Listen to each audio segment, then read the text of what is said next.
जय खानदेश मंडळी, मी आहे तुमची सोनल राव आणि आज मी बनवणार आहे आमच्या खानदेशी पद्धतीचं लोणचं.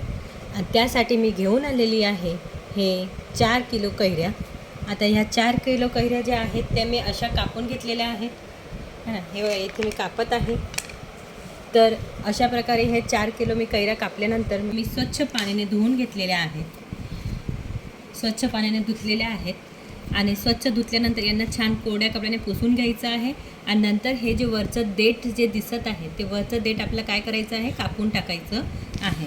आणि त्यानंतर आपल्याला असे छोटे छोटे तुकडे करायचे आहेत. आता ह्या कैऱ्या कापून झाल्यावरती मी आता यांना काय करणार आहेत, रात्रभर असं सुकू देणार आहे. आणि त्यानंतर सकाळी त्याच्यात रायतं टाकून त्याला मिक्स करून एका बरणीत भरून घेणार आहे. रात्री सुकत घातल्यावरती काय करायचं, वरून जो बारीक कपडा असतो, दुपट्टा असू दे किंवा काही बारीक चादर असू दे, साडी असू दे जुनी वगैरे, ते वरून आपण याला पंघरून द्यायचं, जेणेकरून रात्री म्हणजे आपण जागेत नसतो. मला मी कैऱ्या तर दाखवल्याच आहेत, पण त्याच्यासाठी आता लोणचं म्हणजे रायतं बनवण्याचं साहित्य तुम्ही बघू शकता. 10 ग्राम लवंग घेतलेले आहेत, 10 ग्राम मिरी घेतलेले आहेत, काळी मिरी असतात ते. हे दालचिनी आहे 25 ग्राम, लसूण आहे 100 ग्राम लसूण घेतलेले आहेत. आता हे राईपूड आहे, याला म्हणतात राईचे दाणे. हे राईचे दाणे मी अर्धा किलो घेतलेले आहेत. नंतर मेथीचे पण दाणे मी 100 ग्राम घेतलेले आहेत. आणि त्यानंतर 2.5 कप म्हणजे 5 किलो आपले कैऱ्या आहेत, तर त्याच्यासाठी मी 2.5 कप लाल तिखट घेतलेलं आहे. आता हे जेवढं साहित्य आहे हे सगळं साहित्य मी मिक्सरमधून बारीक करून घेणार आहे. आणि तोपर्यंत इथे बघू शकतात की अर्धा लिटर तेल पण छान असं गरम होत आहे. तोपर्यंत आपण मिक्सरमधून सगळं साहित्य बारीक करून घेऊया. आता एका कढईमध्ये अर्धा किलो मीठ टाकून घेणार आहोत. 5 किलो कैऱ्या आहेत म्हणून अर्धा किलोसारखं आपण मीठ वापरणार आहोत. तर आपण याच्यावरती राई टाकून घेणार आहोत व्यवस्थित.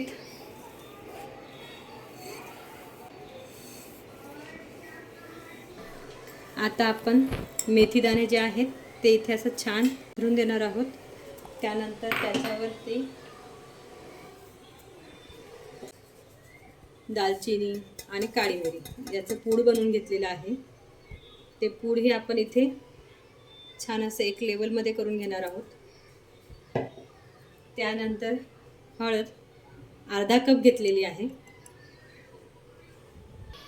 आता हे लसूण आणि लाल तिखट जे होतं ते असं क्रश करून घेतलेलं आहे आणि ते पण इथे टाकून द्यायचं आहे. छान कडकडीत गरम करायचं आहे. तेल गरम झालं हे बघण्यासाठी आपण काय करणार आहोत, लसूण टाकून घेणार आहोत. बघा, हे लसूण असं होतं आणि लगेच आता थोड्या वेळाने वरती येणार, म्हणजे तेल तपलेलं आहे. आता हे तेल आपण ह्या रायत्यामध्ये टाकणार आहोत. बघा, हे तेल अशा प्रकारे इथे टाकून घ्यायचं आहे आणि असं मिक्स करत राहायचं आहे.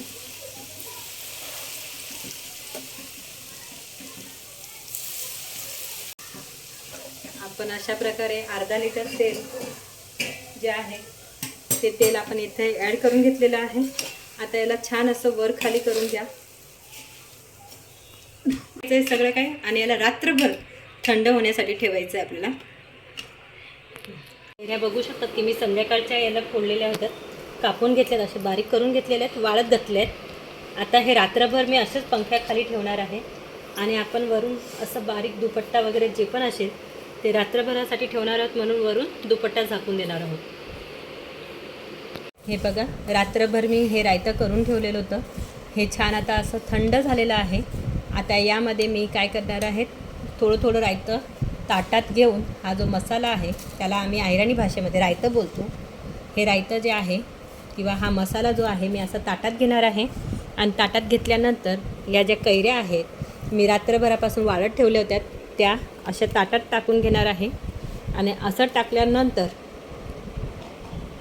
हे बघा, हे जे रायतं आहे ते रात्रभरापासून मी थंड होण्यासाठी ठेवलं होतं. आता हे थंड पण झालेलं आहे. तेल थोडं म्हणजे तेल आधीच कमी ठेवायचं, नंतर हे जेव्हा कैऱ्या ज्या आहेत ना मुरल्यावरती याला छान असं तेल पण सुटतं, म्हणून तेल कमीच आहे. आता हे थोडं आपण असं ताटात जे आहे ते थोडं थोडं आपण ताटात असं रायतं घेणार आहोत आणि ह्या रात्रभरापासून वाळत घातले होते, हे आता छान वाळलेले आहेत. त्याला आपण इथं या रायतामध्ये टाकणार आहोत आणि नंतर छान असं मिक्स करून घेणार आहोत. असापैकी छान असं मिक्स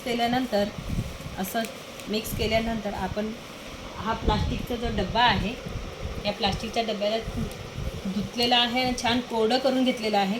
एकदम कोरडं करायचं आहे ना. 1-1.5 तासानंतर त्याला आपण पंख्याचा हव्याखाली ठेवा आणि त्यानंतर याच्यामध्ये हे बघा अशा प्रकारे हे बघा या कैरीला रायतं लागलेलं आहे, म्हणजे मसाला लागलेला आहे. आणि नंतर अशा प्रकारे इथे आपण या डब्यात भरून घ्यायचे आहे. हे बघा अशा डब्यात भरून घ्यायचे आहेत. ह्या प्रकारे आपल्याला ह्या डब्यात टाकून घ्यायचं आहे सगळं काही. लोणचं भरण्यासाठी स्पेशल जे आहे चिनी मातीचं एक बरणीच येते, पण ती बरणी आता माझी फुटलेली आहे, म्हणून आता माझ्याकडे हे प्लास्टिकच्या डब्यामध्येच मी आता गेल्या वर्षापासून प्लास्टिकच्या डब्यामध्येच भरत आहे. तर प्लास्टिकच्या डब्यातही काही खराब होत नाही. अशा प्रकारे आपल्याला ह्या सगळ्या कैऱ्या ज्या आहेत ना मसाल्यातून करून डब्यात भरून घ्यायच्या आहेत. बघू शकतात तुम्ही की हे लोणचं जे आहे माझं पूर्णपणे तयार झालेलं आहे आमच्या खानदेशी पद्धतीचं. आपण 7 दिवसपर्यंत रुमाल बांधून ठेवणार आहोत, म्हणजे हवा लागण्यासाठी, जेणेकरून हे लोणचं खराब होणार नाही.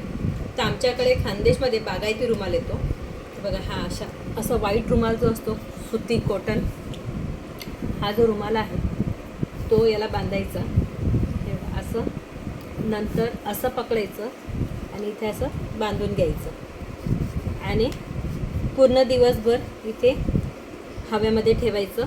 आणि रात्री काय करायचं, याला झाकण लावून द्यायचं. रात्री नाही, कारण की रात्री आपण झोपलेलो असतो, मच्छर वगैरे पडलं, काहीतरी पडलं म्हणून रात्री झाकून द्यायचं, झाकण लावून घ्यायचं रात्री. आणि पूर्ण दिवसभर आपण पंख्याखाली त्याला ठेवायचं.